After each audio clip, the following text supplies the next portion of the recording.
コンケイクです。今回のテーマは、あなたに必要なメッセージです。どうぞよろしくお願いいたします。それでは3枚のカードをご用意しております。インスピレーションでお好きなカード A、B、C の中からお選びください。ご自分の占い結果だけご覧になりたい方は、概要欄にチャプターをご用意しておりますので、そちらからご確認ください。これからも様々なテーマで占ってまいりますので、よろしければチャンネル登録、高評価をよろしくお願いいたします。それでは選び終わりましたでしょうか？それでは今回は、フォース集というスプレッドとオラクルカードで占ってまいります。それでは、それぞれ占ってまいります。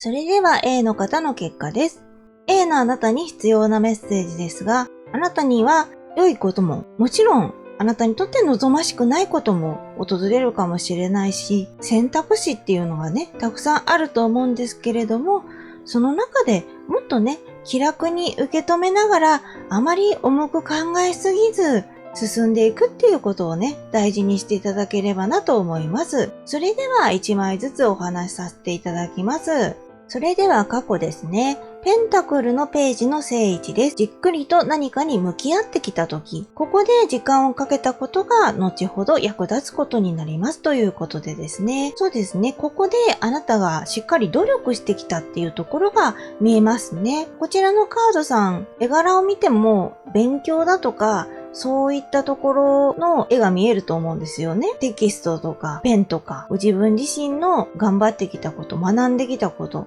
そういったところが過去においてはまだまだ芽が出るっていうのがなかったかもしれないですけれども、今後芽吹いていくっていうことですね。そういったところがちゃんと役に立ってるので、過去あなたが頑張ってきたことはすごいことなんですよ。さらにこれから良くなっていきますよっていうね、暗示がこのカードさんからは見て取れますね。そして現在ですね。こちらが戦車の逆石です。コントロール不能の状況です。間違った道に行っているかもしれません。一度立ち止まり考え直すことが必要な時期ですということですね。今はちょっとあなた自身困ってる時期かもしれないですね。こうやって進みたいと思ってるんだけれども、うまくいかない。操縦したい部分があるんだけれども、ハンドルさばきがうまくいかない。スピードが速すぎてしまうのか。あなたのペースっていうのがちゃんとつかめないっていうところがあるようですね。あなた自身がいろんな選択肢がある中で、どうしてもコントロール不能な状況っていうところがあるので、誤った方向に行ってしまう。間違った道に進んでいってる可能性もあるので、できるだけ一度立ち止まってもらって考え直す。これで自分の選択は間違ってないだろうかっていうのを見直すっていうことを心がけていただくと、現在ね、あなた自身が困ってること、どうしようかなってなってることがあるんであれば、そういう風にしてもらうと、ちょっとずつ改善していくのかなと思いますので、そこをね、実践してみてください。それでは未来ですね。こちらが皇帝の正位置です。実力で一目置かれます。コミュニティの結束を高める役割となります。精神的ゆとりもできますということで、現在が大変だっていう状況だったのが、未来ではかなり落ち着いてくる感じですね。ここで過去のあなたの経験っていうのが生きてくる感じがしますね。皇帝なので大きな力を持っているみたいなところはあると思うんですよね。それは実際にあなた自身が権力を持つとか、そういう可能性もあるし、そうじゃなくって、あなたのやりたいことっていうのをやれるパワーっていうのに関わってくるのかもしれないですし、そういったものの影響っていうのはあるのかなと思いますね。あなたが努力してきたこと、そういったところがここで実っていくのかなっていう感じですね。いろいろと慌てたりとか、どうしようかなとか思ったりとか、そういった部分から離れることができるので、精神的にもかなり余裕が出てきます。ゆったりとしたゆったりとしたペースで見れるので、そうすると、あなたも周り、周囲を伺いやすくなるので、そこであなたが属しているコミュニティ、いろんなコミュニティあると思うんですよね。お仕事をされてる方だったらお仕事だとか、学校だとか、家族だとかですね。あとは趣味の仲間だとか、他にもいろんなコミュニティの形成っていうのはあると思うんですけれども、ご近所さんとかもね、あるかもしれない。そういったところで、あなたがしっかりと統率を取れるというか、皆さんがついてきてくれる感じなのかな。あなたの話だったら聞いてくれる鶴の一声みたいな感じかな。そういったところがあって、あなたがいろんな方に声をかけていただくことで、しっかりと結束力が高まるっていうところもあるので、そうすると他者との関係も良くなっていくのかなっていう感じがします。あなた自身だけがますます良くなっていくっていうだけではなくって、他者との関係も良くなっていくので、総じて全体的にあなたの生活していく上で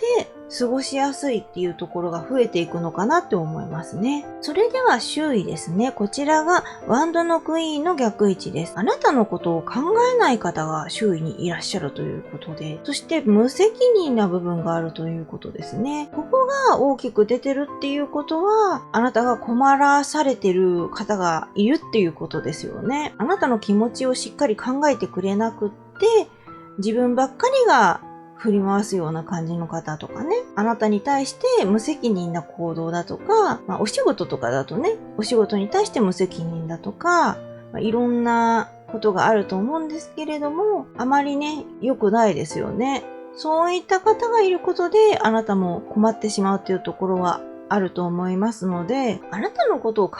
えない方に対して、あなたが優しくする必要はないです。その方と仲良くしなきゃって思う必要もないと思いますし、その方に対してこちらが何かするばっかりで相手の方が何もしないっていうことの方が多いと思うので、そこはもう気にしないというか、あなたが世話を焼くっていう感じにしなくていいんじゃないかなと思いますね。それで何か言ってきたとしても、それはそのお相手の方っていうのの行動の結果なので、あなたが良心を痛めるっていうことは必要ないと思いますし、手を差し伸べる必要もないと思います。もしもその方が改心して態度を改めるとかね、そういった方向に行くんであれば、それは手助けするっていうこともいいかなと思うんですけれども、無責任って出てるので、おそらくその方っていうのは、そのまま心を入れ替えるということもせず、態度を改めるということもせず、生きていくんじゃないかなと思いますので、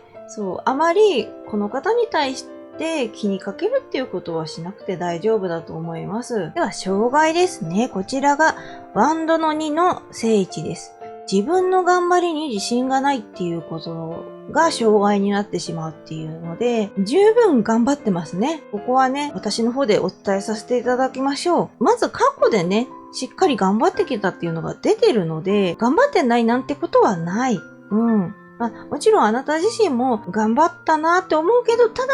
それでも、どうしても自信がないっていうところはありますよね。ちゃんと未来において結果が出てるっていうことは、あなたの頑張りっていうのがそれだけね、ちゃんとできてるっていうことを、もっともっと自信を持って大丈夫だと思います。なかなかね、前向きに考えるったって難しいところではあるんですけどね。特にね、周りの方からね、あなたがあまり評価をされないというか、そういうところがあるのかもしれないですね。なかなかね、こういったところ評価がしてくれない。できないことばかり言ってくるっていうことが多いですからね。でも、できてることの方が絶対多いはずなんですよ。たくさんあると思う。ただ、目を開けて起きるっていうことだけでもできてることだし、もっとね、自分自身の頑張ってるっていうハードルを下げていいんじゃないかなって私は思いますね。無理に自分の頑張りの目標というか、あまりにも高すぎると結局自分自身も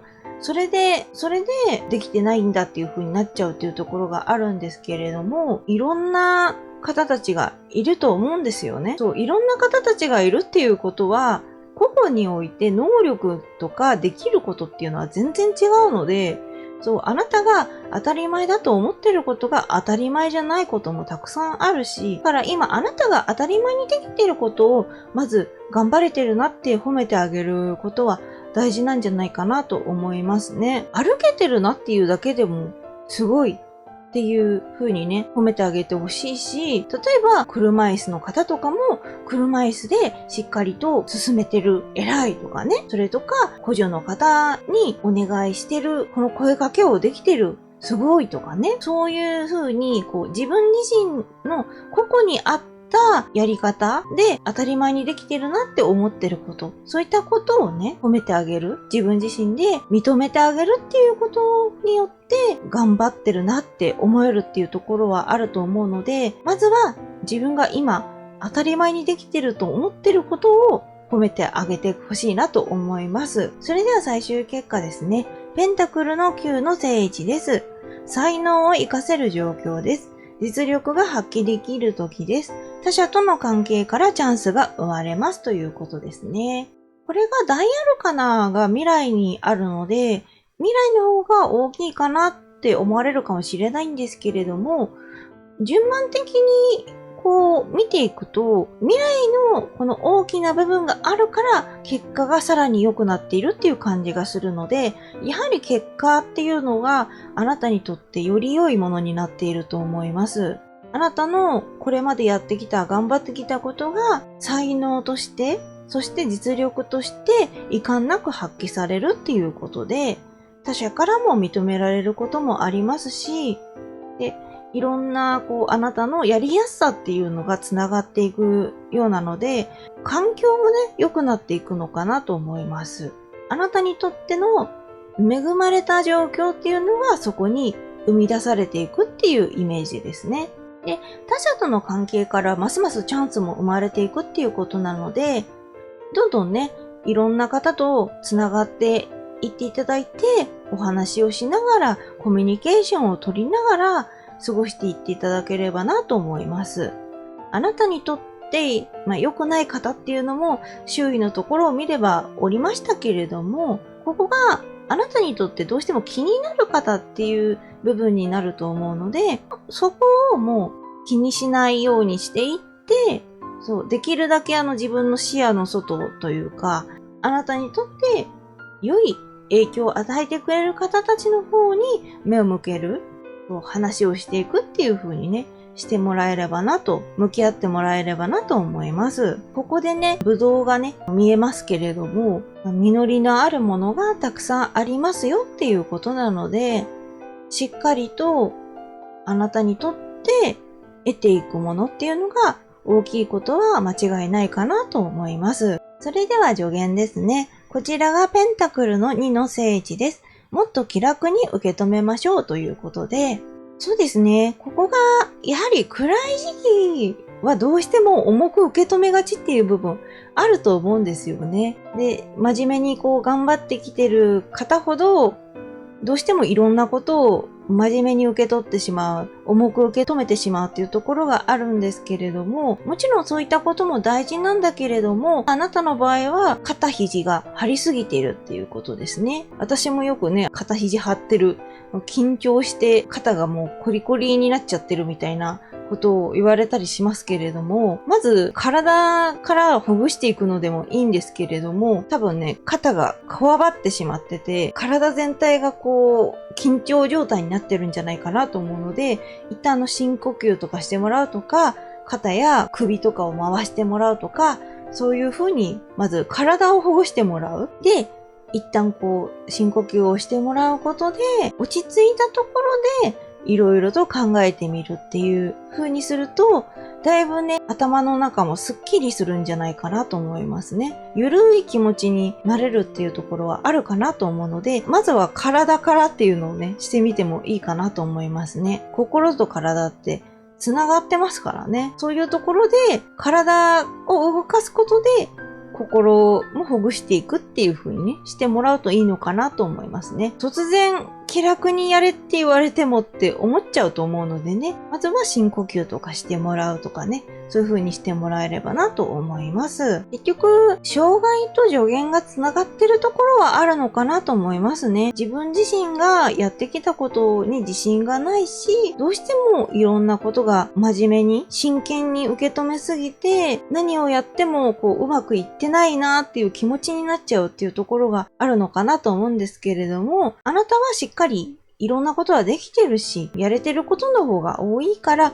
そういうふうにね、気楽に考えるっていうことをね、大事にしてください。では、オラクルカードですね。こちらが扉です。あなたは今、いくつかの扉を目の当たりにしていますということですね。扉っていうのがね、開いていくと何が起こるかわからないから怖いと思うんですよね。選択肢っていうものはね、あればあるほどね、どこに行けば正解なのか、正解を知りたいって思われる方は多いと思うんですけれども、ただこれまでにお伝えしてきた障害のところで言った、もっとね、自信を持っていいんですよっていうこと、助言で言った気楽に受け止めましょうっていうところ、そこがつながってくるのかなと思いますので、もっとね、肩肘張らずに気楽に、まずはこの扉に行ってみようかなっていう風にしてもらったらいいんじゃないかなと思います。もちろんね、過去に戻ることはできない。これが失敗だったって思うこともあるかもしれないんだけれども、また別の扉を開いてみる。そういう風に挑戦していくっていうことは大事かなと思います。だんだんね、自分に余裕がなくなっていくと失敗ができないっていう風に思っちゃうんですよね。でも今のあなたが一番若い。よく言われますよね、そういう風にね。まず自分が今の自分自身が一番若いのだから、それで選択肢が誤ったとしても、また次の自分、未来がある。その未来でまた別の扉を開いてうまくいく可能性もあるし、そうやって繰り返しながら進んでいくっていうところがあるので、失敗できないっていう風にね、思う必要はないと思います。後がないってことはないです。これからもあなたの生活とかあらゆることは続いていく。どんな状況であれ続いていく。生きている限り何かがあなたにとって変わっていくことがたくさんある。扉がたくさんあって迷うかもしれない。正解の扉を簡単に見つけるって本当に難しいこと。生活の中で、あなたが生きてきた中で正解の道を進むってなかなかないかもしれない。そう。どんなに他の方がうまくやってるすごいなって思ったとしても、その中にはいろんな失敗をずっと繰り返して、そこからやってきたっていうことがたくさんあるので、だからあなた自身もそこはね、気楽に考えてもらって、まずはこの扉を、まずはこの選択肢をやってみようっていう風にね、まずはチャレンジしていく。逃げないっていうことが大事なのかなと思いますね。そう、開けなければ、それは確かに自分の気持ちとしては楽かもしれないんだけれども、選択肢を選ばなければね、それ以上は進むことはないので、でも進むことがないっていうことはずっと停滞し続ける。そこにあなたが居続けることになってしまう。時間は過ぎていくけれどもね。でも選択肢を選ぶ。扉を開く。そこの道を進んでみる。そうすると、あなたは確実に何かが変わっていくっていうことは間違いないので、ちょっとね、怖い部分はあるかもしれないけれども、勇気を出して、一旦深呼吸してね、それで進んでもらったらなと思います。そうですね。あなたの場合はね、本当にどんどんいい方向に行っているので、現在がね、ちょっと大変かなっていうところはあるので、そこがね、まず落ち着いて、この道で大丈夫かなっていうのをしっかりね、確認してもらうっていう風にしてもらったら、現在でももっと良くなっていくと思いますので、そういう風に動いてもらって、気楽に受け止めてもらうことが大事っていうことをメッセージとして一番大きなものかなと思うので、そこを大事にしながらね、今後も進んでもらって、実りあるね、生き方っていうのを過ごしてもらえたらなと思います。よろしければ、こちらの方を参考にされてください。以上が A の結果でした。それでは B の方の結果です。B の方の必要なメッセージですが、あなたがいろいろと他者に対してやってきたこと、そういったところで必ずしもあなたにお返しが来るとは限らない。そこをあまり期待しすぎずに前に進んでいく。むしろもうそういったところは吹っ切ってしまって、あなたがやりたいと思うことを優先して積極的に進んでもらえればなと思います。それでは1枚ずつお話しさせていただきます。それでは過去ですね。ワンドの4の正位置です。安らぎのあった時期です。他者とも和気あいあいと過ごせていた時ということですね。過去はあなたにとって楽しいなって思える時があったことが多かったってことですね。安らぎがあったっていうとこ大事ですよね。そう。心に安らぎがあるって本当に忙しい現代社会においてね、ゆっくりできる時があったっていうのがまず大事かなと思いますね。もちろんね、そういった中でも忙しかったよって思うこともあったと思うんですけれども、それでも癒しの時間というか、あなたにとって落ち着ける時間とかそういった環境っていうのが作れていたっていうのはとても素敵なことだと思いますね。さらに他者ともうまく関係性を紡いでおられたということで、そこも良かったです。過去においては、あなた自身が人間関係とかね、関係性とか、そういったところで悩むこともあったかもしれないけれども、それでもあなたが気を許せる方もいらっしゃったっていうこと。そこがね、一番大事かなと思います。そして現在ですね、ソードのナイトの逆位置です。ご自分が思っているより変化しづらい運気ですね。判断力に欠けることが多いということです。あなたがもうちょっと期待してたんだけどなっていうところまではしっかりといい方向に変化しないっていうところがあるんですけれども、それでも変化はちょっとずつしてってるのかなと思うので、そういったちょっとした変化っていうところを見逃さないっていうことが大事かなと思います。全然ね、変化がないってことはない。そこは安心してください。ただ、自分の中でもっとこうしたかったなって思うところまではいけないっていうことなので、それはね、これから変えていくことができると思うので、それでね、進んでいきましょう。この時期は、あなた自身が選ぶものがあったとしても、判断がしづらいな、どういう風なものを選んだらいいのかな、どういう道を選んだらいいのかなっていう、そういった迷いの時期になってますね。迷いの時期にあえて無理やり動く必要もないと思いますし、まだまだね、変化がそんなに大きい時でもないので、ここはね、お休みの時なんだなっていう風に思ってもらっていいんじゃないかなと思います。あなたが無理やり進める必要もないかなと思いますね。メリーゴーランドのところでぐーるぐーる回ってて、前に進んでたと思ったら全然前に進んでないなみたいな、ずっと回転してるなっていう風に気づいてしまうというね。そういう風になるよりは、もうね、そのままお昼寝の時間だみたいな感じでゆったりしてもらったらいいんじゃないかなと思いますね。そう、無理なく動いてもらう。マイペースにのんびりのんびり進んでもらえればね、この時は良いと思います。では未来ですね。運命の輪の逆位置です。失言をして自分で自分を追い込んでしまう。タイミングがなかなか合わないということで、ここがね、また大アルカナで、しかも運命の輪っていうことで、どうしても噛み合わない部分が出てくるんですよね、未来においてね。で、失言をしてしまうかもっていうことが心配ではあるんですけれども、失言ってね、なかなか自分では気づかないですよね。うっかり言ってしまうとか、うっかり、SNS とかでもありますよね、炎上とかしてる。実際、炎上の大部分って、悪気があって言ったことばかりじゃないことが多いじゃないですか。だから、結局自分では気づけないことが失言になりやすいっていう部分はあると思うんですよね。だから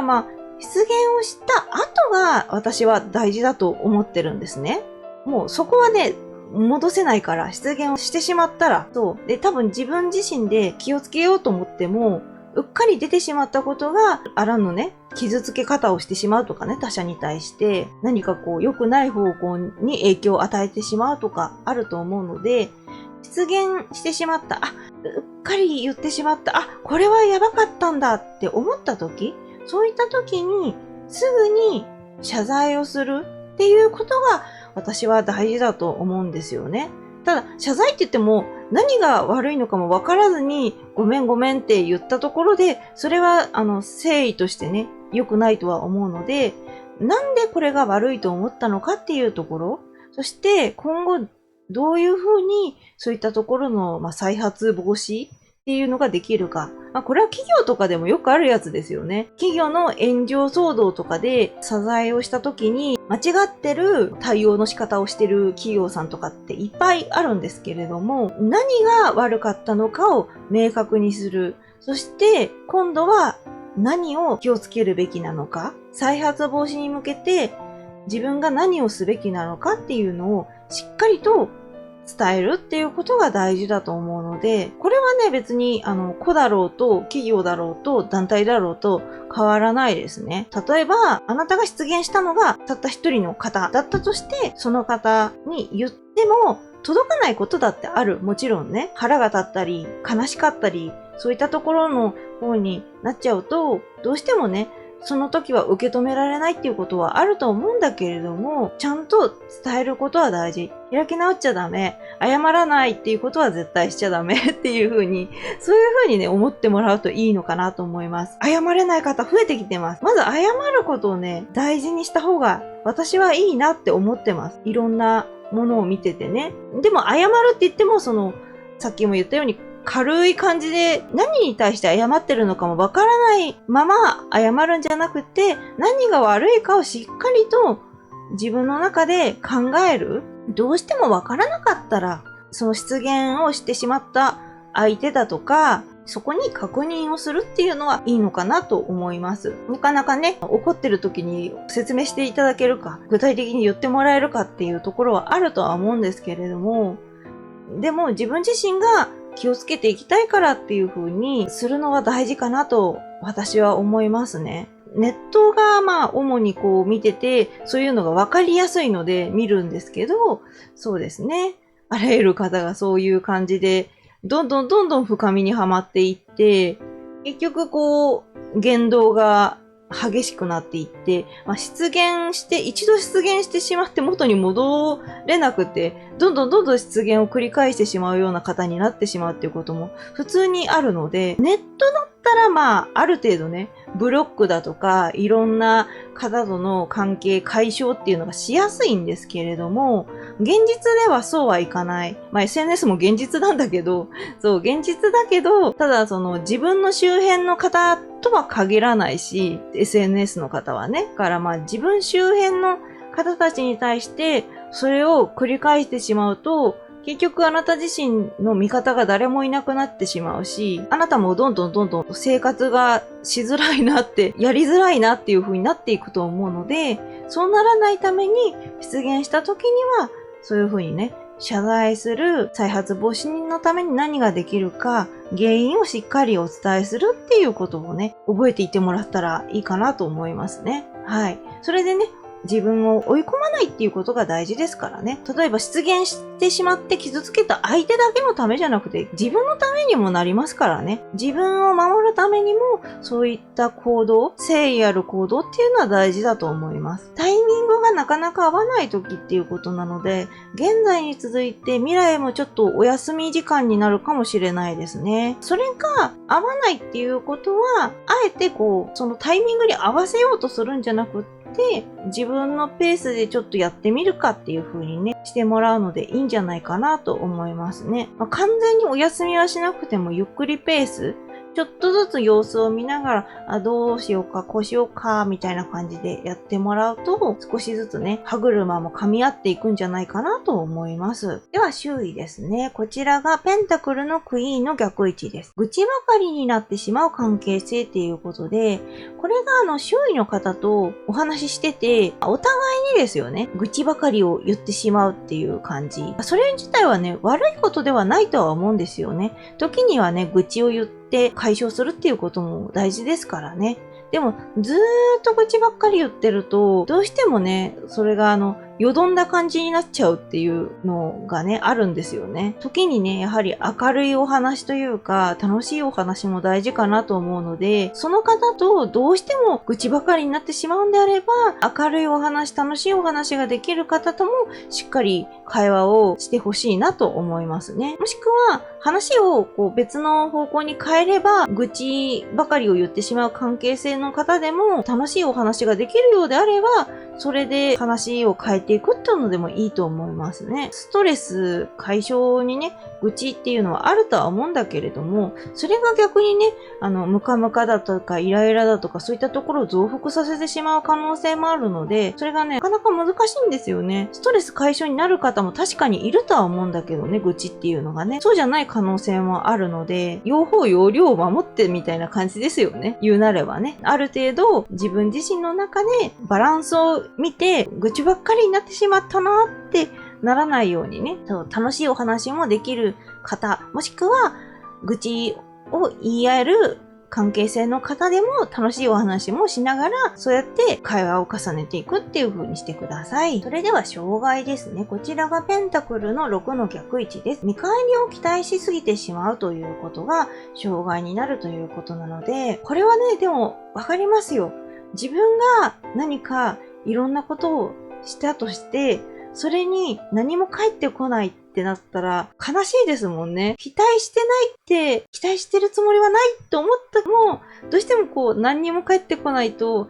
ってしょぼんとしてしまうっていうことはあると思うんですよね。そうですね。それだけ他者にね、期待をするっていうことは別に全然いいことだと思う。信頼をしてるっていうことですからね、ある程度ね。でも、それが結局不満に変わってしまうっていうこともあるんですよね。自分自身がこう、あんなにいろいろやってきたのに、この方は何にも返してくれないのかっていう風な、募っていく不満がね、そうするとまた愚痴も増えていくだろうし、不満が噴出していくことで、失言につながるっていうこともあるだろうし、どうしても見返りを期待しすぎてしまうのであれば、自分自身があまり気にしない方向のやり方っていうのを見つけてもらうのがいいかなと思いますね。例えばやっぱり分かりやすいのは親切にした分、親切が返ってこないってなると悲しいし、お礼も言ってもらえないっていうことがある。それがでも当たり前だとなかなかね、切り替えできないからね、難しいんだけれども、でも確実にちゃんとあなたにお礼だとかお返しだとかをしてくれる方もいるはずなので、そちらの方たちに自分の中にスポットを当てる。この方たちはちゃんと自分に恩返ししてくれた、あなたにいろいろとしてくれた、親切に仕返してくれたとかね。そういう方に対して今後あなたがまた優しくしていくと。あなたが優しくすればお相手の方が優しくしてくれるみたいな感じの関係性が続けられる方に対して、まずはそういう風に親切にしていくとか、いろいろとやっていくとか、ケアをしていくとか、お世話をしていくとか、いろいろとしていく。そういう風にしてもらったらいいのかなと思いますね。わざわざね、何も返してくれない方に何度もね、いろいろとするっていうのも疲れると思うので、自分に対して、こうやって返してくれたなって思う方、その方をまず大事にするっていう風にしてみたらいいかなと思いますね。そこから見返りを期待しすぎないっていう風な方向に気持ちがね、移り変わればいいなと思いますね。なかなか難しい部分ではありますけれどもね。それでは最終結果です。ソードの7の逆位置です。安全に進んでいきます。良いアドバイスを受けることができます。期待していなかった良い知らせが来ますということで、一気に最終結果であなた自身に良いものが戻ってくる感じですね。ちょっとうまくいかないなっていう部分が大きかった分ね、それが花開くっていう感じで良かったです。タイミングが噛み合わなかったからどうやって進もうかなっていう感じになってたのが、しっかりとあなたにとって安全な道っていうのが出来上がっていくっていうことなので、それはね、良かったです。悪い方向には行かないっていうことですよね。ちゃんとあなたに安全な場所を見つけてくれるみたいなね。例えば暗闇の中で歩いていくと危ないと思うんですけれども、それをしっかり月の光とかそういった光が照らしてくれるようになりますよっていうことですね。照らしてくれて足元がしっかり見えるから、あなた自身も動きやすくなるっていうことで、辛いことだとか悲しいことがあったとしても、そこからまた明るい道、明るい方向を見出せる、そういった展開が待ってるのかなっていう感じですね。で、他者から良いアドバイスを受けるっていうことなので、そこもね、しっかり受け止めて自分の力にしてもらったらなと思います。それによってますますね、あなたのパワーとしてね、しっかりレベルアップにつながっていくと思います。で、あとは期待していなかった良い知らせってものすごく良くないですか？サプライズっていうことですよね。あなた自身はそんなにいい方向にはいかないだろうなって思ってたようなことがちゃんと良い知らせになるっていうことなので、それはね、素晴らしい。かなりね、あなたにとって光をね、導いてくれるような感じになっていくと思います。そういったことで勢いがついて期待していることも良い知らせが来る可能性もありますしね。どんどんこう良い循環っていうのが出てくると思うので、ぜひね、そこを足がかりにね、もっともっとあなた自身がうまくね、進んでいけるようになっていけばいいなって思いますね。おめでとうございます。それでは助言ですね。星の聖地です。新しいアイデアややりたいと思うことを積極的にっていうことなので、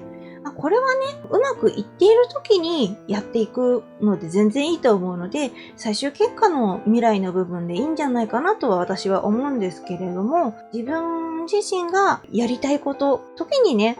他者との関係もうまくいかない時があると思うんですけれども、そこでね、他者の方にあれこれね、こう気にしても仕方がない。自分をまず優先するっていう風に動いてもらったらいいんじゃないかなと。自分の新しいアイデアを大事に、やりたいって思うこと、そういったね、自分の欲に対して積極的にね、なっていきましょう。例えばだから、障害のところで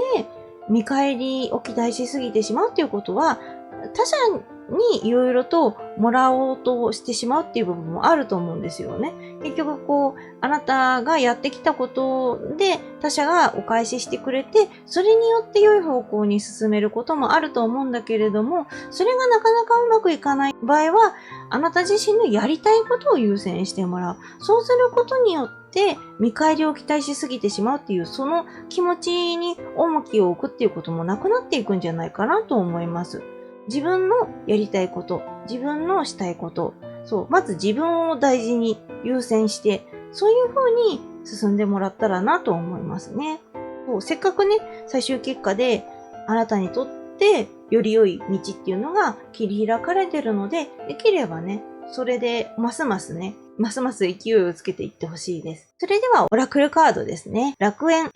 へようこそですね。これもね、最終結果と同じような感じで繋がってるのかなと思います。やがてあなたの元にいろんな楽しいことが待ってるよ。楽園へようこそっていうことですね。楽園だからね。なんだろう。いろんなことがあるんだろうな。楽しいこと。楽園ってなんか自分の中では美味しいものとかたくさんあったりとか、そういうイメージだけど、それはね、あくまで想像上の楽園です。あなたにとっての未来が楽園になっているっていうことは、楽しいこと、嬉しいこと、幸福なこと、幸せいっぱいなこともたくさんあるよ。これから待ってるから、あなた自身も早く来てねっていうことだと思うので、そこに進むためにね、どんどんやりたいことを積極的にやっていきましょう。そうですね。現在と未来においては、あなた自身がとてもね、進みにくい時期っていうのがあるので、最終結果のところに行くまでは少し時間がかかるかもしれないけれども、だけども確実にあなたにとってより良い方向に進んでいくので、安心してね、進んでいってほしいなと思います。そして、見返りを期待しすぎてしまうのが障害になるっていうところがね、一番大きいのかなっていう気がするんですけれども、ここはね、しっかりギブアンドテイクをしてくれる、あなたがギブをすればテイクをしてくれる方と関係をつないでいって、それでいいバランスでね、やっていってもらったらと思いますし、また自分自身の優先する好きなこと、やりたいことを優先していくことで、そういった他者に頼るとか、影響をもらうとか、そういったところも少しずつね、減っていくのかなと思うので、自分軸で動いてもらうっていうこともね、大事にしてもらえればなと思います。それではよろしければこちらの方を参考にされてください。以上が B の結果でした。それでは C の方の結果です。C の方に必要なメッセージは、自分自身で無理と決めつけずに、縛り付けずにですね、のびのびとやっていきましょう。というわけで1枚ずつお話しさせていただきます。それでは過去ですね、ワンドの3の正位置です。動き出すタイミングを伺っていた時です。希望がある時ということですね。まだまだ過去の段階では完全にはあなた自身が動き出せてない、やりたいなとかね、したいなって思ってること、そういったところに動き出すタイミングをまずは伺っていた時ですね。ただ、その中で希望が見えていたっていうところがあるので、それで前向きな方向に進めるっていうようななんか手応えみたいなのはあったのかもしれませんね。ただただ何も見えなくって突き進むしかないみたいな感じではなかったっていうことですね。その中でどのタイミングで動けば自分自身にとっていいかっていうのを考えていた時なので、まだその段階ではね、進めてなかったっていうところはあるんだけれども、そうやって様子を見て伺うっていうことはね、一つ大事なことだと思いますので、それでね、しっかりと見計らって動こうと思っていたっていうところがね、自分自身でね、褒めてあげてほしいなと思います。すごいことですからね。ついついね、動きたくなっちゃうと思うんですけどね、そこをじっと我慢されていたっていうこと。それは素敵なことだと思います。そして現在ですね、ペンタクルのナイトの逆位置です。なかなか進まない状況。取り組んでいることが惰性になりがちということですね。まだ伺っていて、現在においてはうまいこと、そこがね、進んでないなっていうところなので、じゃあ、ここでわざわざね、まだまだ動き出すっていうことはしなくても大丈夫だと思いますね。もうちょっと時間が必要だっていうことだと思います。で、今やってることがどうしても惰性になってしまう。なんとなくやってしまうっていうところで、それ自体ね、別に悪いことじゃないと思うんですよね。何でもかんでも全力でやらなきゃいけないっていうことはないと思うので、そこをね、無理する必要はないんだけれども、例えばそれも自分自身にとってものすごく必要なことだとか、そういったところなんであれば、もう少しね、自分の中でちょっとでもいいので、よっこらせと腰をね、上げてもらうっていうことは必要なのかもしれないですね。私自身もね、動かなきゃいけないなって思うんだけど、なかなか動けないっていうことがあって、そういう時ね、無理はしないか、それかもう一気にやってしまうっていうことをするんですけど、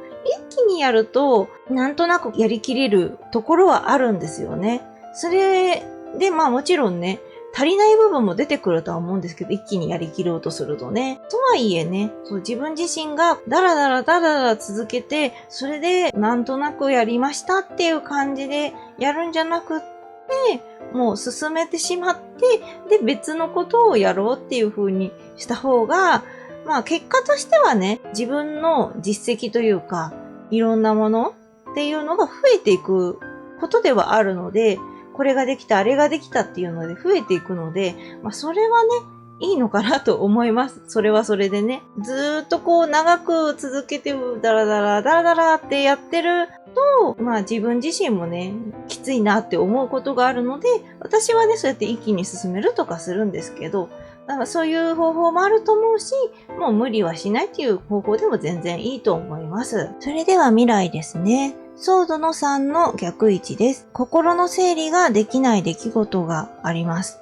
隠している劣等感がむき出しになるかもしれませんということですね。心の整理ができないっていうことは、結構あなた自身の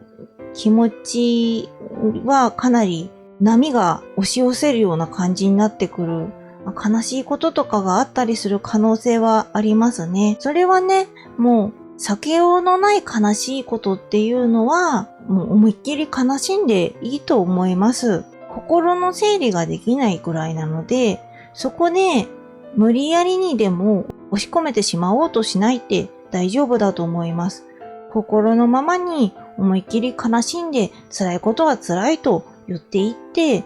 他者にね、他の方にお伝えするのでもいいし、必要であれば公的機関だったり、専門家だったり、メンタルケアの場所だったりね、いろんなところがありますので、そういったところで話を聞いてもらうのでもいいと思いますし、何かしら自分で抱えきれないなって思ったら、もう周りの方だとか、そういった機関とかを頼るっていうことはね、思い出してくださいね。で、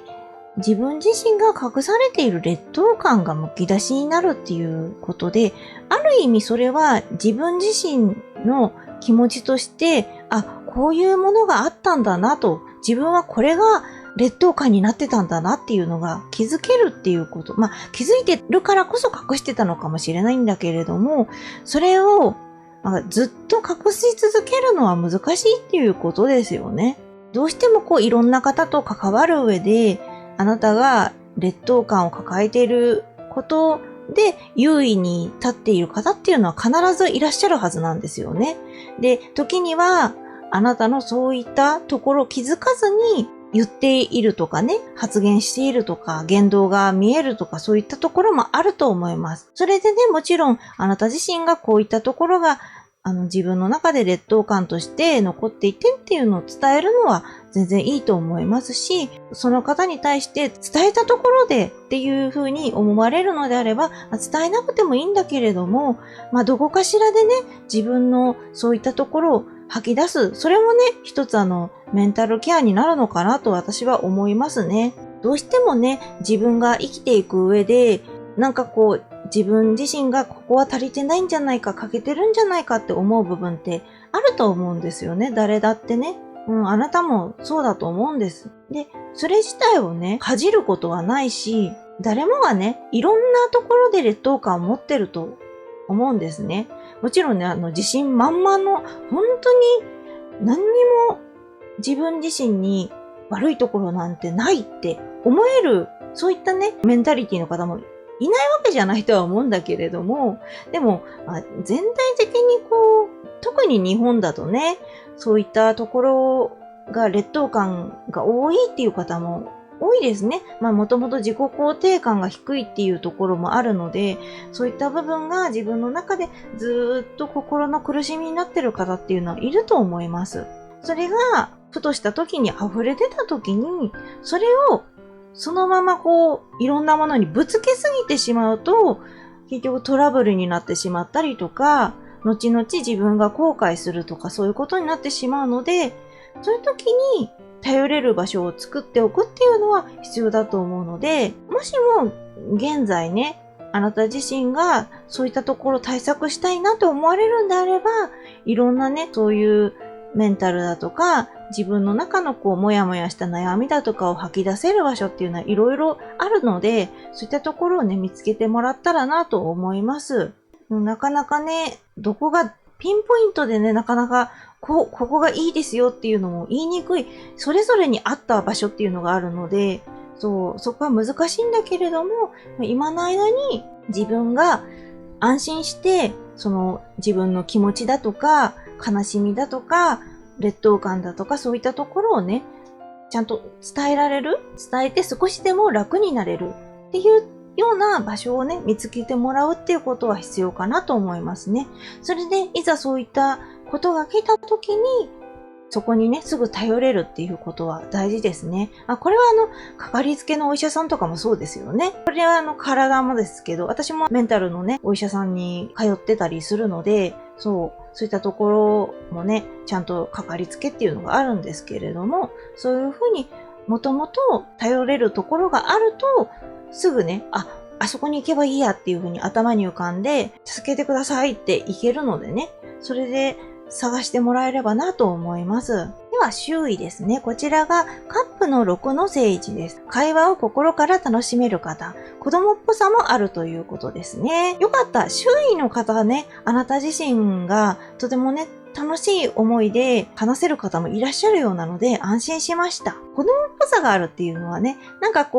これだと悪い方向の子供っぽさじゃなくて、どちらかというと無邪気さとかそういった方向になるのかな。それとか、いつまで経ってもあなたと子供のような感じでお話ができるみたいな。自分自身も子供の童心に帰れるような感じって言ったらいいんですかね。いつまでも自分のあの頃の気持ちを思い出せるようなね。そういったことがあるような、そういう心を許せる方もいらっしゃるのかなと思うので、もしも未来で何かあなたが辛いことがあった時に、その方にね、お話ししなくても大丈夫だとは思うんだけど、別のところで頼れるところがあれば、そこに頼ったらいいと思うんだけど、万が一、そういったところが不安だなとか、頼れないなと思うのであれば、そういう周囲の方にお話をするとかでもね、いいと思いますね。普段からこうやって楽しいなと、穏やかに話ができるような感じの方だと思うので、あなたの悩みだとかそういったところもね、聞いてくれると思いますし、今後もね、その周囲の方とは仲良くしていただけたらなと思います。それでは障害ですね。ワンドの7の逆位置です。無理と決めつけていることが障害になるということですね。やはりあなた自身が劣等感があるっていうことは、自分自身で何かこんなことがあるから無理だみたいな、自分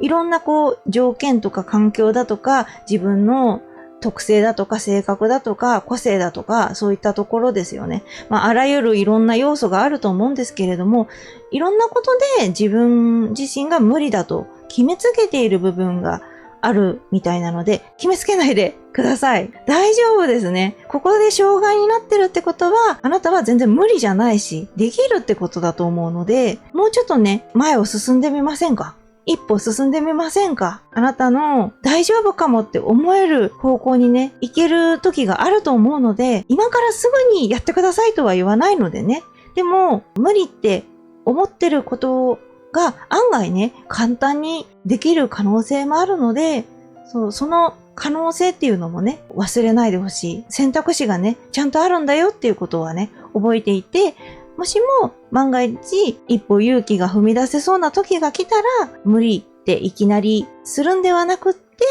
大丈夫かもしれないってちょっとね、頑張ってみようかなって思ってもらえたら嬉しいですね。それでは最終結果ですね。正義の正位置です。努力の対価が返ってきます。次第に有利な状況に変化していきますということで、よかったです。最終結果でね、あなたにとって公平なね、公正な結果がやってきましたね。正義ですからね、そのままなんですけれども、